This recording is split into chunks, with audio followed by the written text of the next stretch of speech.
لہذا ضرورت ہے کہ ہم اپنے مالک کو پہچانے، اور مالک کو پہچاننے کے لیے انشاءاللہ ہم آئندہ گفتگو میں توحید کے اوپر گفتگو کریں گے، معرفت الہی کے اوپر گفتگو کریں گے، اور وہاں بتائیں گے کہ کس طرح سے معرفت الہی کو ہم اپنے دلوں میں، اپنے دماغوں میں بڑھا سکتے ہیں، کس طرح سے نور معرفت پروردگار کو اپنے دلوں میں جگہ دے سکتے ہیں، اپنے دماغوں کو منور کر سکتے ہیں۔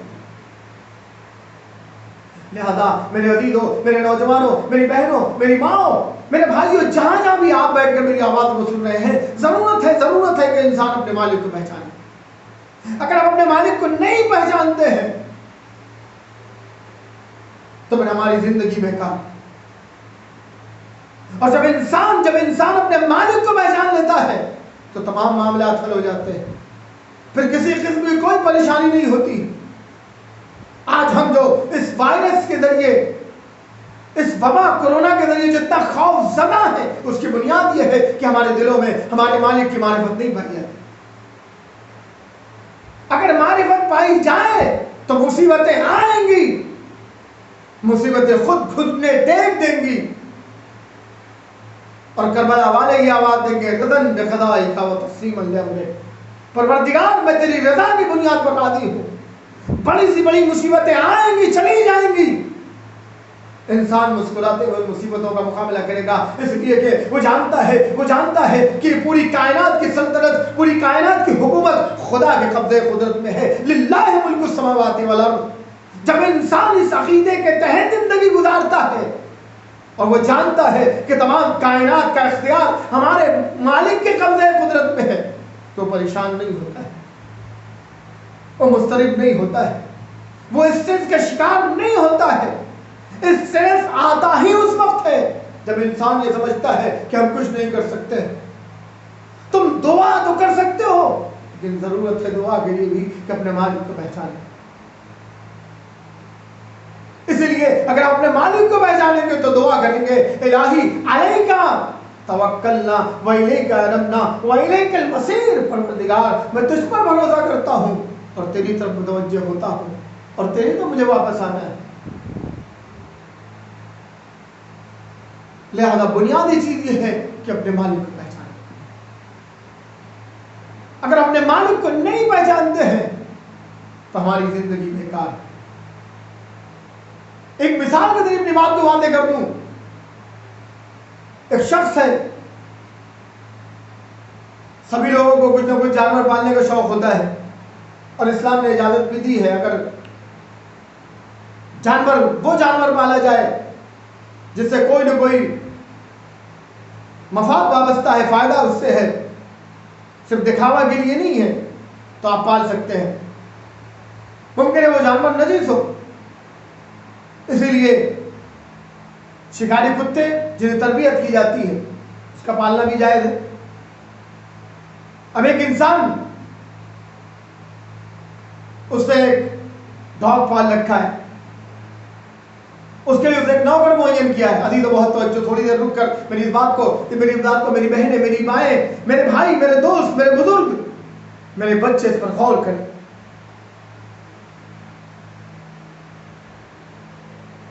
ایک انسان نے ڈاگ خریدا، اب اس کے بعد وقت نہیں ہے، اس نے اس کے لیے ایک نوکر رکھا ہے جو اس کی دیکھ بھال کرتا ہے، اس کی صفائی کا خیال رکھتا ہے، اسے کھانے پینے کا انتظام کرتا ہے، اس کے لیے تمام اسباب مہیا کرتا ہے، اس کے سامنے روٹیوں کے ٹکڑے ڈالتا ہے، میٹ کے ٹکڑے ڈالتا ہے۔ وہ کتا اس سے آشنا ہو گیا، وہ ڈاگ اس سے آشنا ہو گیا۔ جیسے ہی اس نوکر کو دیکھتا ہے، محبت میں وہ دم ہلانے لگتا ہے، اظہار محبت کرنے لگتا ہے، مختلف طریقوں سے۔ وہ کتا کیا سمجھتا ہے، وہ ڈاگ کیا سمجھتا ہے، وہ جانور کیا سمجھتا ہے، یہی تو سمجھتا ہے کہ نوکر جو آ رہا ہے یہ ہمیں روٹیاں دے رہا ہے، یہی میرا مالک ہے۔ عزیز بہت توجہ، وہ ڈاگ یہ سمجھتا ہے، وہ کتا یہ سمجھتا ہے، وہ جانور یہ سمجھتا ہے کہ یہ شخص جو آ رہا ہے ہمارے سامنے روٹیاں ڈال رہا ہے، ہمارے سامنے گوشت کے ٹکڑے ڈال رہا ہے، میرا خیال رکھ رہا ہے، میری صفائی کا خیال رکھ رہا ہے، یہی میرا مالک ہے۔ لیکن اسے کیا پتا کہ اس کا مالک کوئی اور ہے جس نے اس کے لیے نوکر رکھا ہے، اور یہ نوکر بھی جو اس کا خیال رکھ رہا ہے، اس کے سامنے روٹیوں کے ٹکڑے ڈال رہا ہے، یہ اس کے بدلے مہینے کے آخر میں ایک سیلری لیتا ہے جس کے ذریعے سے اپنے بچوں کو پیٹ پالتا ہے. لیکن وہ ڈاگ نہیں جانتا کہ اس کا مالک کون ہے. وہ مالک اسے سمجھتا ہے جو نوکر ہے. اس کے پاس خود کچھ نہیں ہے، بلکہ جو کچھ بھی لاتا ہے وہ مالک سے لے کے آتا ہے، اپنے مالک سے لے کے آتا ہے. اور جتنی محنت کرتا ہے اس کے بدلے میں ایک سیلری لیتا ہے، ایک تنخواہ لیتا ہے، اور اس تنخواہ کے تحت اپنے گھر کو آگے بڑھاتا ہے، اپنی معیشت زندگی کو آگے بڑھاتا ہے. اگر یہ کام وہ نہ کرے، اس ڈاگ کا خیال نہ رکھے، تو اسے تنخواہ نہیں ملے گی، اس کے بچے بھوکے مر جائیں گے. لیکن اس ڈاگ کو نہیں پتا ہے. ممکن ہے عزیز و بہت توجہ، ممکن ہے کہ بعض وقت جو اصل مالک آئے تو ممکن ہے یہ ڈاگ اس کے خلاف گھرانے لگے، کیونکہ اس نے کبھی نہیں دیکھا اسے. ممکن اس کے خلاف گھرانے لگے، اس کے اوپر حملہ کر بیٹھے، لیکن اسے نہیں پتا ہے کہ اس کا اصلی مالک یہی ہے. اللہ اکبر. یہی حال ہمارا بھی ہے کہ ہم اپنے آفس کے باس کو سمجھتے ہیں کہ یہی ہماری روزی کا مالک ہے. ہم کمپنی کے مالک کو سمجھتے ہیں کہ اگر اس نے کل کمپنی سے نکال دیا تو ہم کیا کریں گے. ہم اپنے بڑے کو سمجھتے ہیں کہ اس نے اگر اپنے گھر سے نکال دیا مالک ہے. ہم کمپنی کے مالک کو سمجھتے ہیں کہ اگر اس نے کل کمپنی سے نکال دیا تو ہم کیا کریں گے. ہم اپنے بڑے کو سمجھتے ہیں کہ اس نے اگر اپنے گھر سے نکال دیا تو ہم کہاں جائیں گے. ہمیں نہیں پتا کہ ہمیں روزی دینے والا کوئی اور ہے، ہمارا رازق کوئی اور ہے، ہمارا خالق کوئی اور ہے. عزیزو، اگر ہم نہیں جانتے تو ہم میں اس کتے میں کوئی فرق نہیں ہے. اسی بات کو قرآن نے جو کہا کہ انہم کالانعام بل ہم اضل سبیلا، یہ جانور ہمیں اس سے بھی کہے گزرے ہیں. لہذا ضرورت ہے کہ ہم اپنے مالک کو پہچانے، ورنہ اگر ہم اپنے مالک کو نہیں پہچانتے تو ہم میں اور جانوروں میں کوئی فرق نہیں. اور امام حسین نے جو قربانیاں پیش کی ہیں، جو اپنی قربانیاں پیش کی، اپنے خون کا نذرانہ پیش کیا ہے، وہ خدا کی معرفت کے لیے. اس لیے جب سن 61 ہجری میں لوگ خدا کی معرفت سے دور جا رہے تھے، امام حسین نے اپنی قربانیوں کے ذریعے معرفت الہی کے جذبے کو بیدار کیا. اور کس شان سے بیدار کیا ہے کہ آپ مکے آتے ہیں، خانے خدا میں عبادت کرتے ہیں، اور مسلسل خدا کی کبریائی کا اعلان کرتے ہیں. آواز دیتے ہیں کہ اگر باطل سے روکا نہیں جا رہا ہے، حق پہ عمل نہیں کیا جا رہا ہے، ان الحق لا یعمل به وان الباطل لا يتناهى عنه فللمؤمن يرغب الى لقاء الله. تو مومن کو خدا سے ملاقات کے لیے تیار ہونا چاہیے. امام حسین کا مقصد یہ تھا انا للہ و انا الیہ راجعون. ہماری کوئی حیثیت نہیں ہے، بلکہ ہماری ذمہ داری یہی ہے کہ ہم خدا کی طرف سے ہیں اور خدا کی طرف جانا ہے. ہم خدا کے لیے ہیں، اسی طرف جانا ہے. امام حسین نے اپنی پوری زندگی خدا کی معرفت میں گزاری. میں نے عرض کیا تھا کہ اگر کربلا والے اپنی قربانیاں پیش نہ کرتے تو آج نہ صداقتیں ہوتی، نہ انسانی محدود ہوتے، نہ انسانی افطار ہوتے، نہ درس توحید ہوتا، نہ قرآن کی حرمت ہوتی، نہ اخلاقیات ہوتے، نہ معاشیات کا کوئی صحیح نظام ہوتا. یہ کربلا والوں کا صدقہ ہے. لہذا ضرورت ہے کہ ہم کربلا والوں کا ذکر کریں، اور یہ محرم انہی کربلا والوں کا تذکرہ ہے. یہ محرم کے ایام ہیں جنہوں نے اسلام کو زندہ رکھا ہے. یہ محرم کی مجالس ہیں جنہوں نے قرآن کے پیغام کو نشر کیا ہے. اگر آج ہماری مجلسیں محدود ہو گئی ہیں، ہمارے مجمع محدود ہو گئے ہیں، تو کوئی بات نہیں، یہ حالات گزر جائیں گے. لہذا ضرورت ہے کہ ہم اپنی محدودیت کے باوجود جو کربلا والوں کا پیغام ہے اسے لوگوں تک پہنچائیں. بس میں نے آپ کی زحمت تمام کی. حسین کل بھی پیغام دے رہے تھے، آج ہماری ذمہ داری ہے کہ ہم عاشورہ کے پیغام کو لوگوں کے ذہنوں تک پہنچائیں. میں نے عرض کیا تھا مسلسل مجلسوں میں کہ امام حسین نے کبھی حر کو پیغام دیا، کبھی زہیر ابن قین کو پیغام دیا.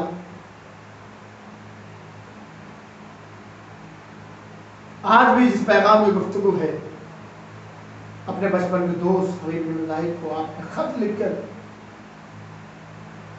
کربلا فرمایا. امام حسین مدینے سے لے کر مکے تک اور مکے سے لے کر کوفے تک مسلسل لوگوں کو دعوت دیتے رہے، اور جو لوگ خود سے آ گئے تھے، تاریخ بیان کرتی ہے کہ امام حسین جب مکے سے چلے ہیں تو کافی بڑا لشکر آپ کے ساتھ تیار ہو گیا تھا. جب وہ سوچ رہا تھا کہ شاید امام حسین یزید کے خلاف بغاوت کے لیے جا رہے ہیں، اور ایسے موقع پر ممکن ہے کہ ہم یزید پر غالب آ جائیں تو مال دنیا ہمیں مل جائے. لیکن جب حسین نے کہا نہیں، ہم شہادت کے لیے جا رہے ہیں، قربانیوں کے لیے جا رہے ہیں، تو جو واقعی خدا پرست نہیں تھے وہ پیچھے ہٹ گئے. خود مدینے میں 4000 قاری قرآن تھے، کئی سو رسول کے صحابی تھے، لیکن امام حسین کے ساتھ نہیں آئے.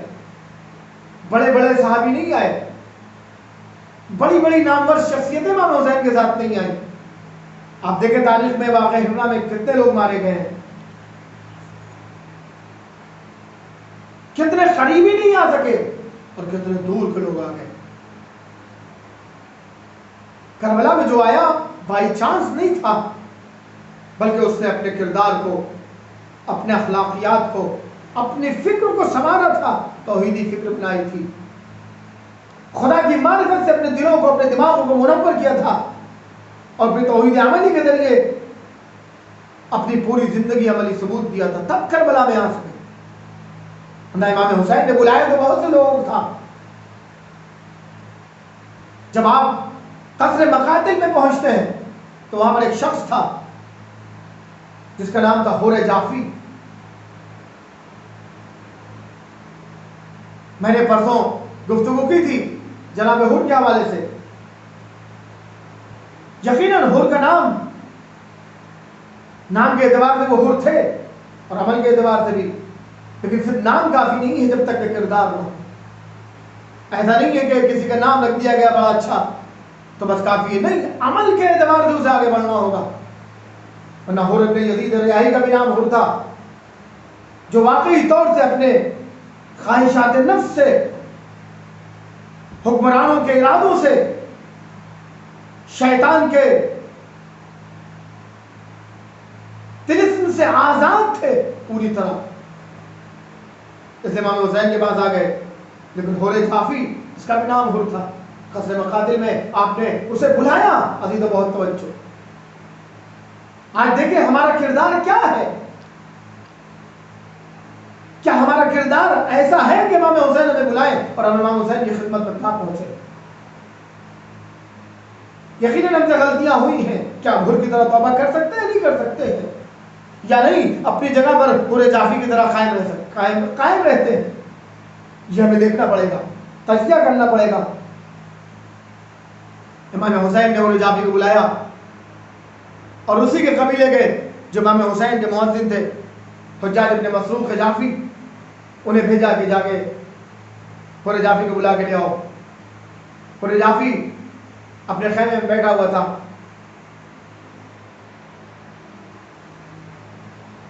امام نے اسے بلوایا، پھر خود امام بھی اس کی خدمت، اس کے پاس گئے، اس کے خیمے میں گئے اور اسے دعوت دی.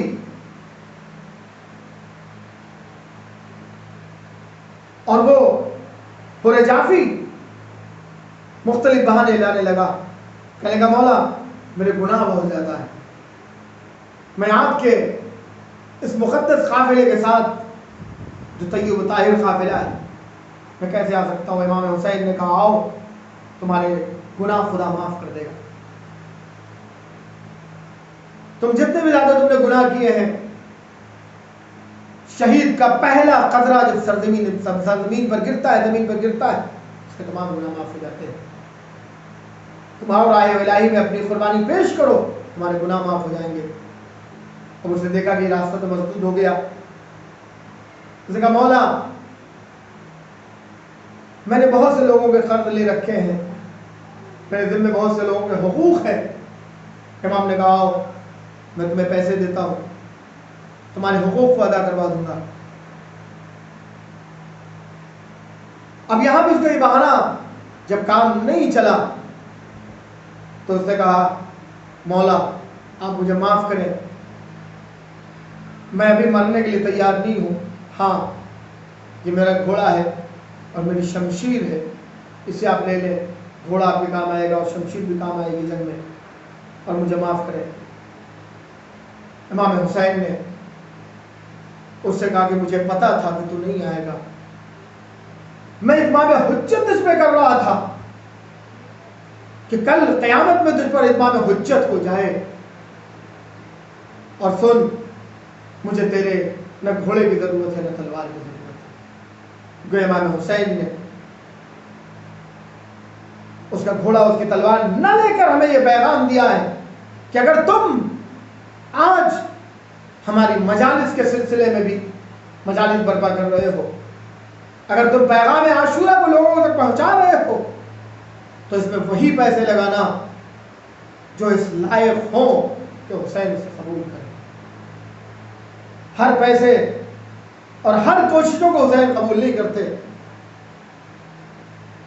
وہی کوششیں اور وہی پیسے اور وہی مال حسین قبول کرتے ہیں جو پاک و پاکیزہ طیب و طاہر ہو۔ اگر تم نے حقوق ادا نہیں کیے ہیں، خمس ادا نہیں کیا، زکوٰۃ ادا نہیں کیا، بھائیوں کے حقوق ادا نہیں کیے ہیں، بہنوں کے حقوق ادا نہیں کیے ہیں، بیٹیوں کے حقوق ادا نہیں کیے ہیں، پڑوسیوں کے حقوق ادا نہیں کیے ہیں، تو اس مال کو مجلس ادا کی برپا ہونے میں، سبیلیں لگانے میں، تبرکات کا انتظام کرنے میں ہرگز نہ لگانا تو قابل قبول نہیں۔ ایسے امام حسین مسلسل لوگوں کو دعوت دے رہے تھے۔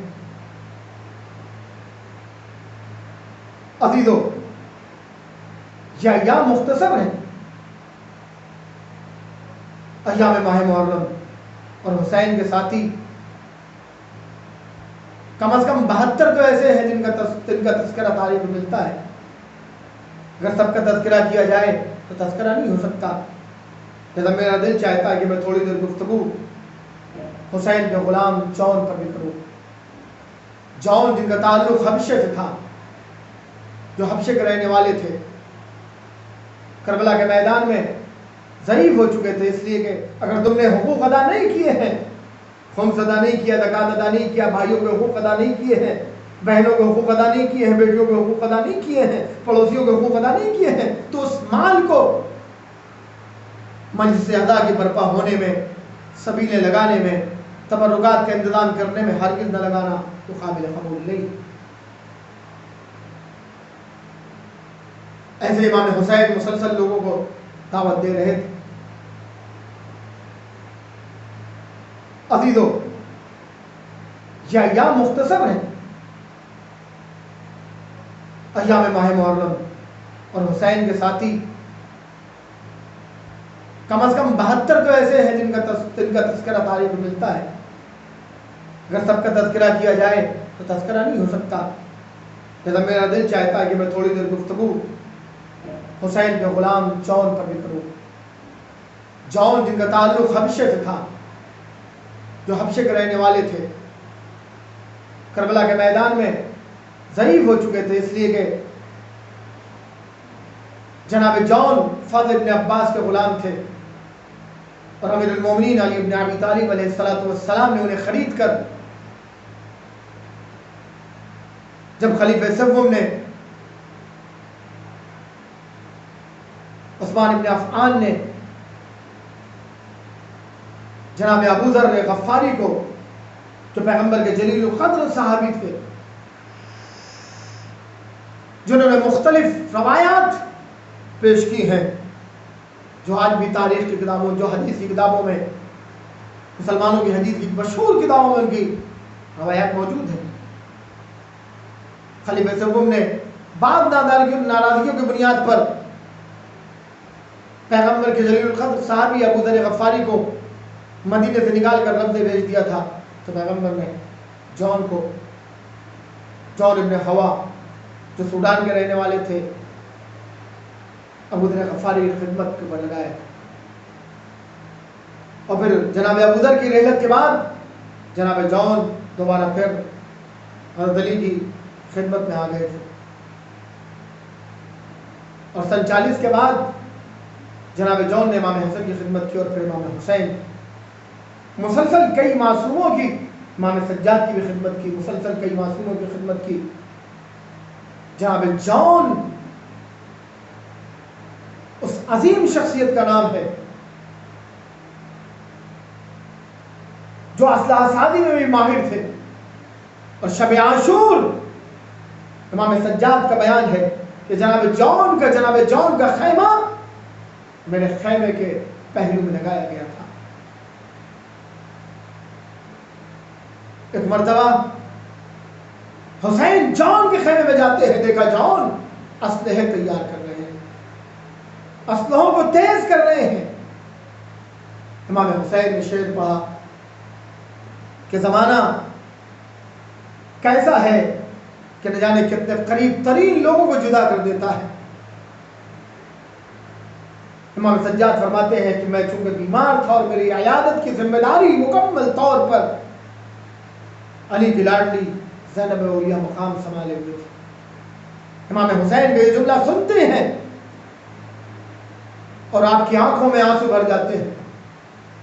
میری پھوپھی مجھے دیکھ رہی تھی، میں پھوپھی کو دیکھ رہا تھا، میں اپنے آنسوؤں کو اس لیے روک رہا تھا کہ کہیں میری پھوپھی گریہ نہ کرنے لگے۔ میری پھوپھی اس طرح اپنے آنسوؤں کو روک رہی تھی کہ میرا بھتیجا گرنا گریہ کرنے لگے۔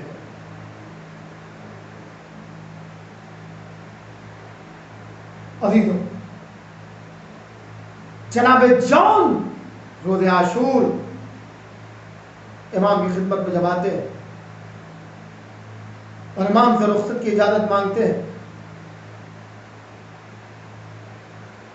امام کہتے ہیں جون تم نے ہماری بہت خدمت کی، میرے بابا کی خدمت کی، میرے بھیا کی خدمت کی، اب بس اس سے زیادہ تمہاری خدمت میں نہیں لینا چاہتا، تم چلے جاؤ۔ جناب جون کہتے ہیں، جناب جون نے ایک نفسیاتی جملہ کہا کہ مولا کہیں ایسا تو نہیں ہے، کہیں ایسا تو نہیں ہے کہ آپ مجھے اس لیے مرنے کی اجازت نہیں دے رہے ہیں کہ آپ نہیں چاہتے کہ میرا خون آپ کے طیب و طاہر خون سے میں مل جائے؟ تو قسم ہے خدا کی میں اس وقت تک آپ سے جدا نہیں ہوں گا جب تک کہ اپنے خون کو آپ کے خون میں مخلوط نہ کر لوں۔ اور جناب جون نے جب اپنی قربانی پیش کی روز عاشورہ، وہ عظیم جنگ کی جس کی مثال نہیں، اور جب سرزمین کربلا پہ گرے ہیں اور امام حسین کو آواز دی، امام حسین آپ کے سرانے پہنچے ہیں، دنیا کو مساوات کا درس دینے والے آگے دیکھیں کربلا میں مساوات کیسی ہے۔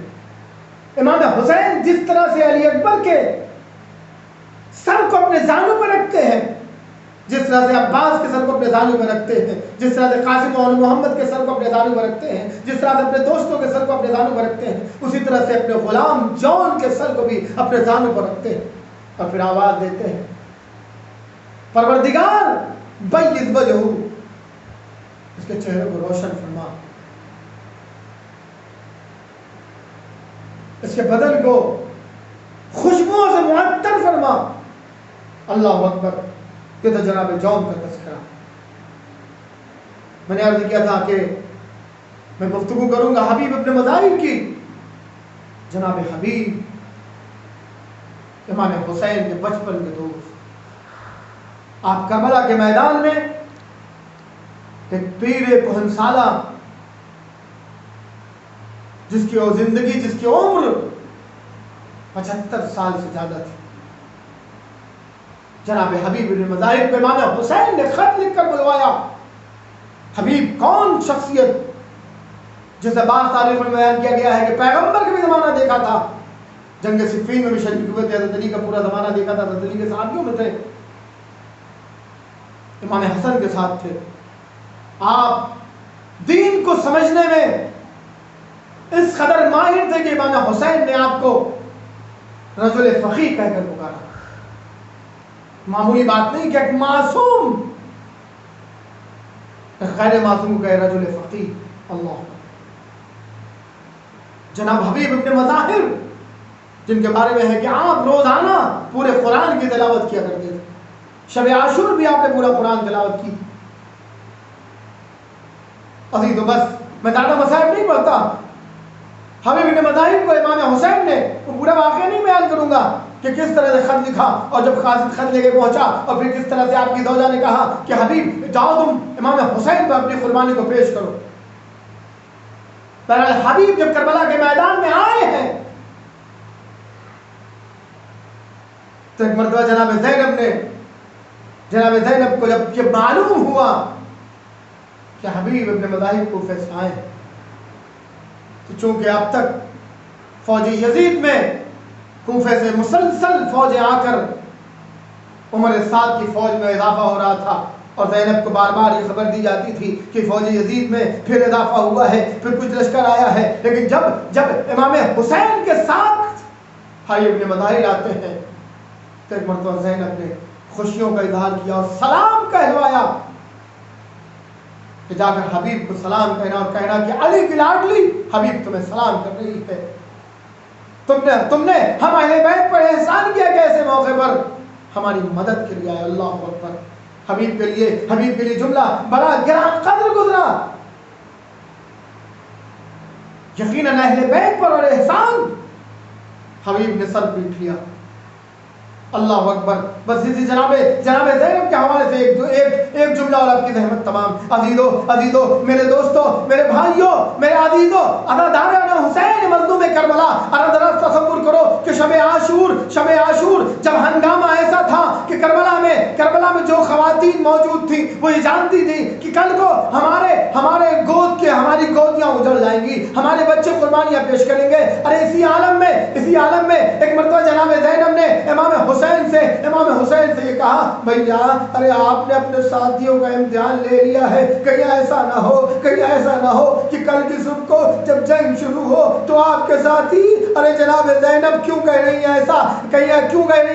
اس لیے کہ جناب زینب نے کوفے کا ماحول دیکھا تھا. جناب زینب نے مسلم ابن عقیل کے حالات کو جانتی تھی. جناب زینب جانتی تھی کس طرح سے کوفیوں نے بے وفائی کی ہے. اس لیے جناب زینب خوف زدہ تھی. آپ نے اپنے بھیا ماجائے حسین سے کہا بھیا آپ نے اپنے ساتھیوں کا امتحان لے لیا ہے, کہیں ایسا نہ ہو کہ کل روز عاشورہ جب جنگ شروع ہو تو آپ کے ساتھی ارے آپ کو چھوڑ کے چلے جائیں. ارے یہ خبر کسی طرح سے حبیب نے سن لی. ایک مرتبہ اپنے ساتھیوں کو اکٹھا کیا, اصحاب حسین کو اکٹھا کیا, مسلم نے اسوجا کو بلایا, مسلسل حسین کے صحابیوں کو بلایا, زہیر ابن قین کو بلایا, جون کو بلایا, سب کو لے کر آئے, خیمے پر آئے. آواز دے شہزادی اگر آپ ہماری وفا میں شک کرتی ہیں تو آپ ہمیں حکم دے, ہم اپنی تلواروں سے اپنے گلے کاٹ لیں. ارے ایک مرتبہ کی قربانی کیا, اگر ہمیں 1000 مرتبہ ہمیں قتل کیا جائے, ہماری لاشوں کو جلایا جائے, اسے ہوا میں بکھیر دیا جائے, تب بھی ہم حسین کی نصرت سے باز نہ آئیں گے. اللہ یہی وہ جذبہ تھا کہ یہ بوڑھا حبیب ابن مظاہر روز عاشور وہ جنگ کرتا ہے جس کی مثال نہیں, لیکن ایک بوڑھا پیاسا کب تک جنگ کرتا. ایک مرتبہ سرزمین کربلا پہ حبیب آئے, آواز دیا ابا عبداللہ ادرکنی, حسین مدد کو آئیے, حسین حبیب کے جنازے پہ پہنچے ہیں. آواز دے حبیب تم نے حق رفاقت ادا کر دیا.